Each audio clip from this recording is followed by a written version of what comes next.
देखो देखो बेचारी कुंती का कैसा दुर्भाग्य है।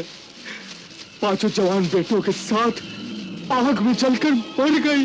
कहने को तो महारानी थी, परंतु इस जीवन में क्या सुख पाया उसने। एक बात विचित्र है, इतना बड़ा मकान जलकर राख हो गया, परंतु इसमें ईंट पत्थर का कहीं नामो निशान नहीं। अरे मुझे तो कुछ दाल में काला लगता है। कहीं दुर्योधन आदि ने कोई षड्यंत्र न रचा हो। हो सकता है। सुना है जब से युधिष्ठिर को युवराज बनाया गया है, तभी से उसके मन में ईर्ष्या और द्वेष की ज्वाला भड़क रही थी। उसी द्वेष की अग्नि में आज उसने पांचों पांडवों को जला दिया है। बस बस, अब उसके मन की अग्नि शांत हो जाएगी। अब उसे शांति मिल जाएगी, शांति। नहीं, कदापि नहीं, उसे शांति कदापि नहीं मिल सकती। याद रखो, कोई भी किया हुआ पाप मनुष्य की आत्मा को जीवन भर अंदर ही अंदर कचोटता रहता है। फिर ऐसा भीषण पाप, उसे तो जीवन भर शांति नहीं मिलेगी और अंततः उसका अंत भी इतना ही भीषण होगा। सारी मशालें तैयार कर दो। तुम लोग चारों ओर से लाक्षागृह को घेर लेना, ताकि बाहर निकलने का कोई रास्ता ना रहे।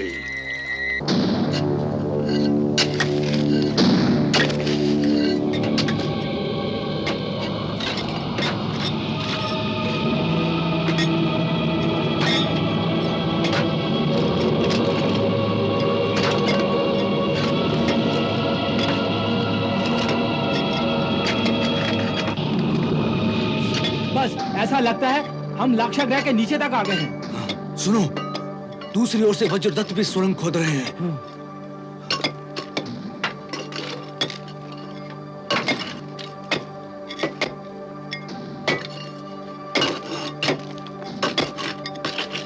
ये सुनो, धमक की आवाज आ रही है। हाँ, चलो जल्दी करो।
को बाहर निकल जाने का इशारा दे दो।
अब किसी को सुरंग का पता नहीं चलेगा। युवराज, अब शीघ्र चलिए, नाव वाला प्रतीक्षा कर रहा है। चलिए युवराज, चलो चलो। कोई आग बुझाए। अरे कैसे नागरिक हो, सब दूर खड़े होकर तमाशा देख रहे हो। अंदर पांचों पांडव जल रहे हैं और यहीं खड़े होकर बातें बना रहे हो। चलो पानी के घड़े उठाकर चलो, कोई आग बुझाने की कोशिश तो करो। चलो चलो चलो चलो पानी, चलो पानी।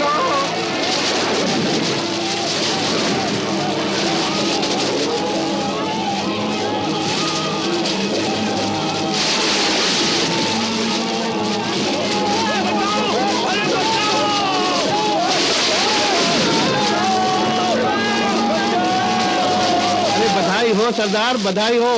अरे क्या खूब अग्निदेव प्रसन्न हुए हैं। अरे अग्निदेव की बात क्या करते हो। अरे जब हमारे शकुनी देव प्रसन्न होंगे तो फिर देखना इस सफलता का क्या इनाम मिलता है। सारे न्यारे हो जाएंगे तुम सबके।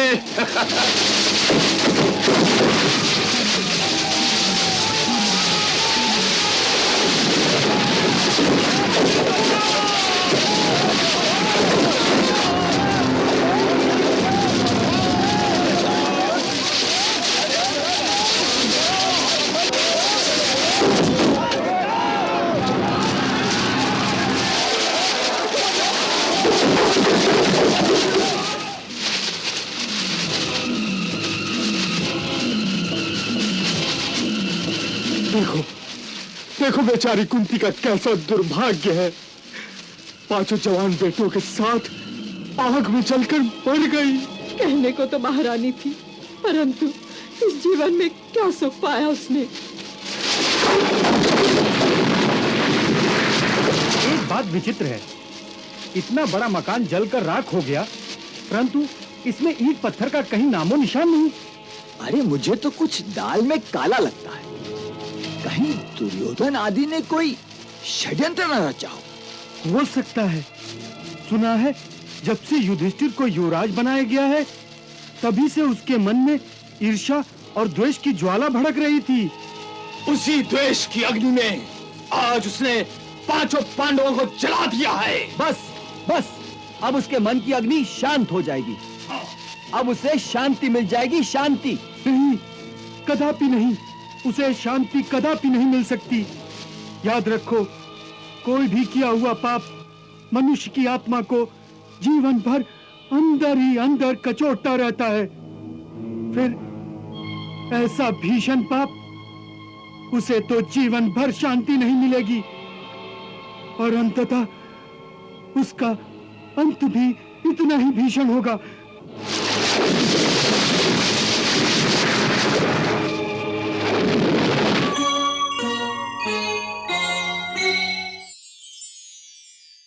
अपने बड़े भाई का अधिकार मांगने के लिए अति शीघ्र अर्जुन अपने धनुष की नोक से हस्तिनापुर के दरवाजे खटखटाने आएगा।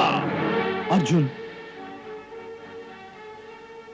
वज्रदत्त जी, विदुर काका से तुम ऐसी कोई भी बात नहीं कहोगे। उन्हें केवल इतना ही कहना कि हम उनके संदेश की प्रतीक्षा करेंगे। हे विधाता, मेरे ही भाग्य में यह दृश्य देखना लिखा था कि मैं अपने युवराज की यह दशा अपनी आंखों से देखूं।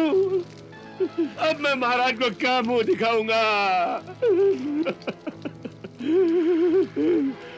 इस अग्निकांड ने हमारे वारणावृत नगर के माथे पर सदा सदा के लिए कलंक लगा दिया है, कलंक लगा दिया है।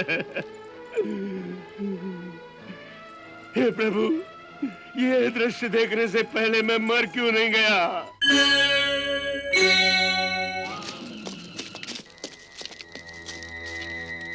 पार उतरते ही सीधे उत्तर दिशा में जाइएगा। 10 कोस जाने पर एक जगह वट के 4 वृक्ष मिलेंगे। उस चतुर्वटी से पश्चिम की ओर 20 कोस जाने के पश्चात एक छोटी सी पहाड़ी मिलेगी। उस पहाड़ी को पार करने के पश्चात सीधे चलते जाइए। उधर कोई नगर नहीं है, केवल कुछ वनवासी जातियां रहती हैं। और वहीं से हस्तिनापुर राज्य की सीमा समाप्त हो जाएगी और पांचाल देश की सीमा आरंभ हो जाएगी। आप पांचाल के गांवों में इसी ब्राह्मण के वेश में घूमते रहिए। वहीं महामंत्री जी का अगला संदेश आपको मिलेगा। राजमाता और युवराज के श्री चरणों में सेवक का प्रणाम। वज्रदत्त, तुम्हारी सहायता के लिए हम सदैव तुम्हारे ऋणी रहेंगे। विदुर काका को हमारा प्रणाम कहना। जी युवराज। और काका को यह भी कहना कि वो भीम और अर्जुन की शक्ति पर पूरा भरोसा रखें। हम दोनों के होते युवराज युधिष्ठिर का अधिकार कोई नहीं छीन सकता। और कहना कि उनकी आज्ञा अनुसार हम अभी तो अज्ञातवास में चले जाते हैं, परंतु बहुत देर भिखारियों के वेश में नहीं रह सकेंगे। अपने बड़े भाई का अधिकार मांगने के लिए अति शीघ्र अर्जुन अपने धनुष की नोक से हस्तिनापुर के दरवाजे खटखटाने आएगा।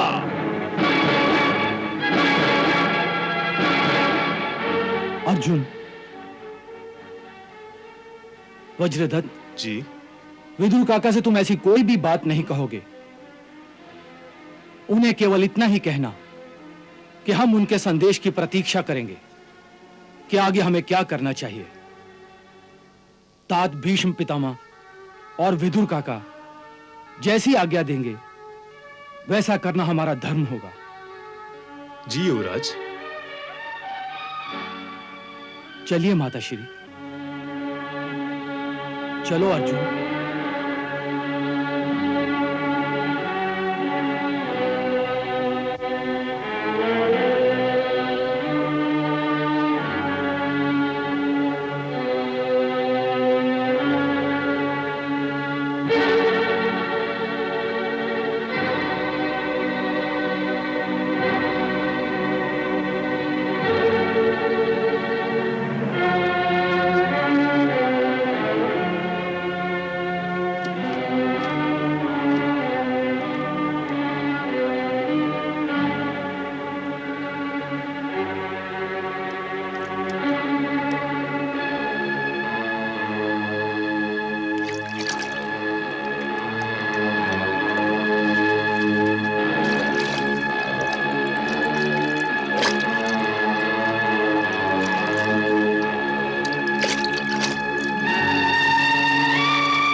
वीरसेन, तुम इसी क्षण घोड़े पर सवार होकर निकल जाओ और महामंत्री जी को जाकर सूचना दो कि उनकी योजना सफल हो गई है।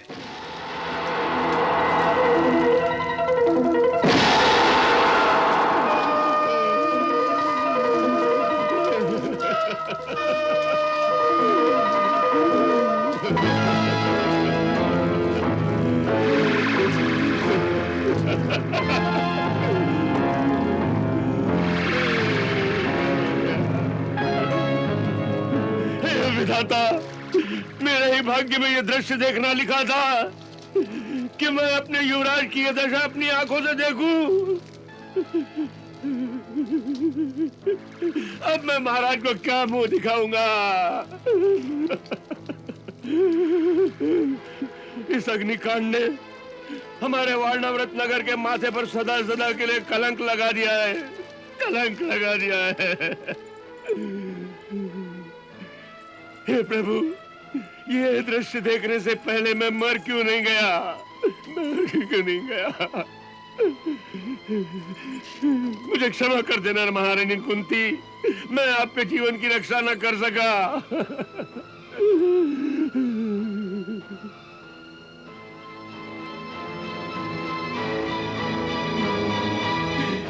हे भीम, हे अर्जुन, हे भीम, हे अर्जुन, आप जैसे महाबली और पराक्रमी योद्धा अब इस संसार में कहां से आएंगे, कहां से आएंगे?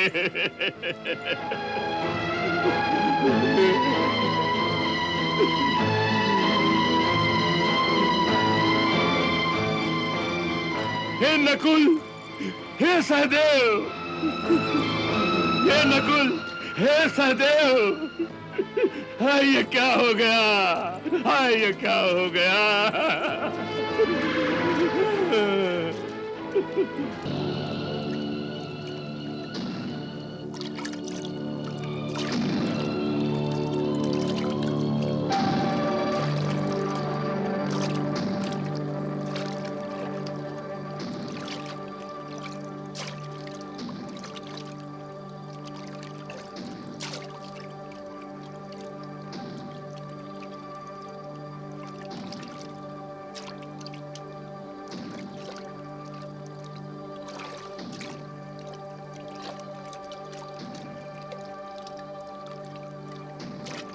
कैसा भयानक षड्यंत्र था। अगर उस समय हम नींद में होते तो सब कुछ भस्म हो जाता भैया। हाँ नकुल, आज तो विदुर काका ने ही हम सब के प्राणों की रक्षा की। हमें उनका आभार मानना चाहिए। उनका जितना धन्यवाद हो उतना ही कम है। अवश्य, उन्होंने बहुत उपकार किया है तुम सब पर। उनका धन्यवाद अवश्य करना चाहिए। लेकिन जिन्होंने हम सबके प्राणों की रक्षा की है, उनको भी हाथ जोड़कर नमस्कार करना चाहिए तुम्हें। किन्हें मां?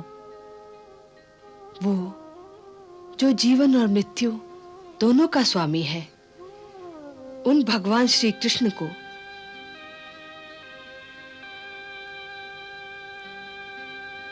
हे प्रभु, आप तो अंतर्यामी हैं, आप सर्वशक्तिमान भी हैं। अगर कोई मित्र सहायता भी करना चाहे तो आपकी कृपा के बिना वो सहायता करने में सफल नहीं हो सकता। हमारे प्राणों की रक्षा की है तो आगे मार्ग भी सुखद करो। अब हमें जाने कहां और किस अवस्था में भटकना पड़े। हे दीनानाथ, हम जहां भी जिस भी अवस्था में रहें,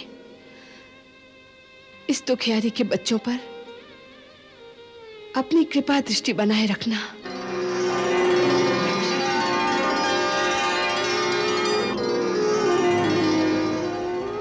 रक्षा करो, रक्षा करो, रक्षा करो। ये भजन्ति तुमां भक्त्या मयि ते तेषु चाप्यहम् सर्वदा प्रतिजानीहि न मे भक्ता प्रणश्यति।